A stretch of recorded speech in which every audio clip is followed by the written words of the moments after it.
your shares, for your likes, and your comments. It's been encouraging all along. Before I continue on my reflections on Professor Ewusa Osai's book, Giants, the Crippled Giants, Nigeria Since Independence, I have a few questions for those of you who are cynical, who are pessimistic about the fortunes of Nigeria. I understand your sentiments because in a space where injustice thrives, resentment also thrives alongside. In a society where octogenarians, septuagenarians, nonagenarians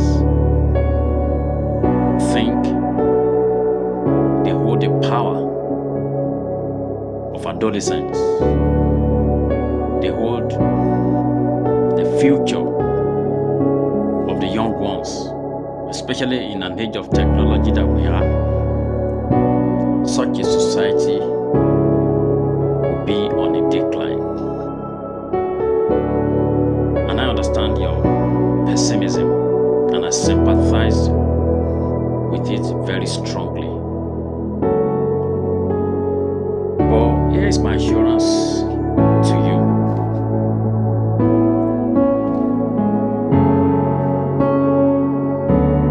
We have a responsibility. Everything in life starts with the mind. The belief that we can achieve. I had some sort of conversation with someone a couple of years ago, and he posted something on his Facebook, and he said even if a dollar is 1,000, I think it's about 1,005 now, 1,007, and he was saying even if a dollar is 1,000 naira in Nigeria, that he was going to have his own done. I do not wish him bad. But those are kind of prayers that destroy nations. Those are kind of prayers that do not wish a nation well. And if you attend places where those kind of prayers are made, I think you have a responsibility to stand up and challenge such prayer points, especially whoever raises it. So I sympathize with your resentment, I sympathize with your cynicism, I sympathize with your pessimism. But again,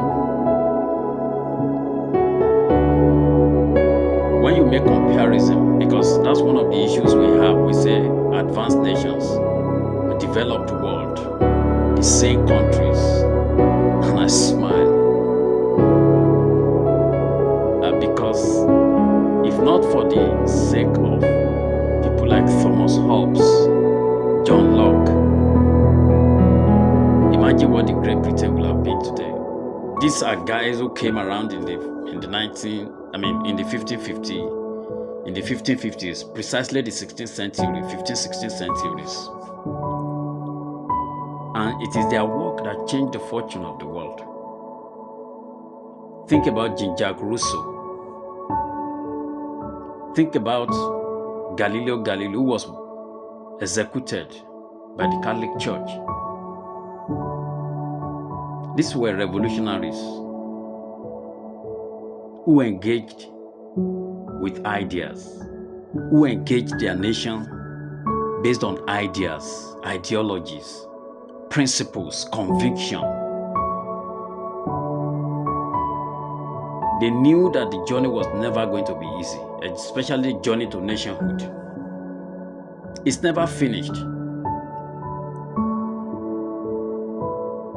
So the first point of reference, even if you're advocating for any other country, if you're advocating for secession or whatever you advocating for, it is still the mind that will rule those countries.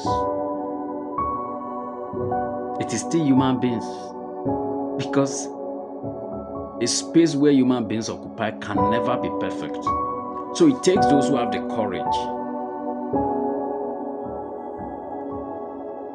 In physics, there is one particular law which I so much like, a law of reflection and refraction. It states the incident ray, the refracted ray, and the normal at the point of incident all lies on the same plane. There is a lot we can draw from that law. The incident ray, the reflected ray, and the normal at the point of incident all lies on the same plane. So we are a reflection of our mind. The light that shows itself on us, the light that we reflect or refract, and the normal, we are all on the same plane. So it is that light of incident. So if that light is not bright, the refracted ray or the reflected ray would not also show, and they will all lie on the same plane. And the point there is that if our mind is not pure, if our mind is not positive, if we are not optimistic about the progress, about the possibility of our nation, we will all remain stagnant.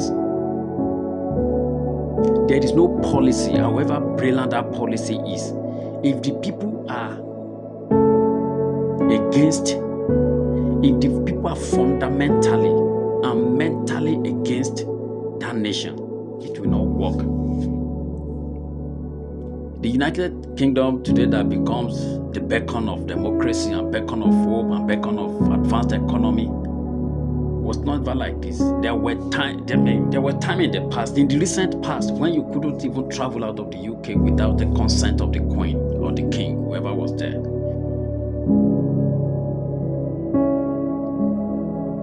Up till when we are speaking now, up to the point I'm telling you now, if you go to the United States,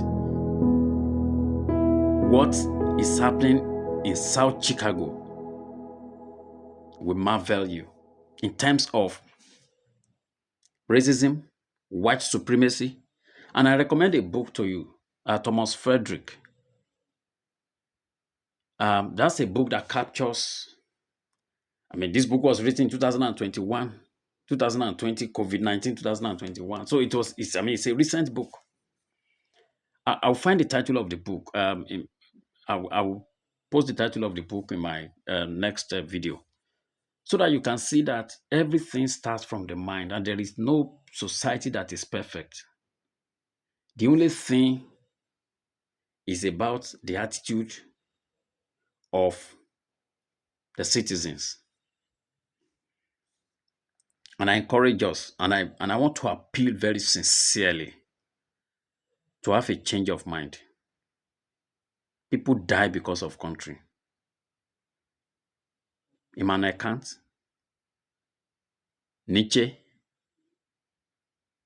Soren Kierkegaard, Plato, Aristotle. These were people who sacrificed their lives for the sake of their country. And that's why you see Germany today is one of the biggest economies in the UK, if not the biggest. In Europe.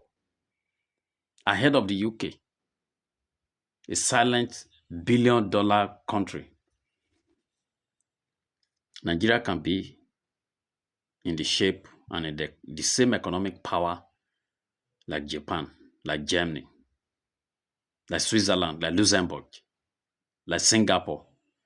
But it all begins with you. It begins with me. It begins with my children. What I'm telling them. What message am I passing across to my children, to my family?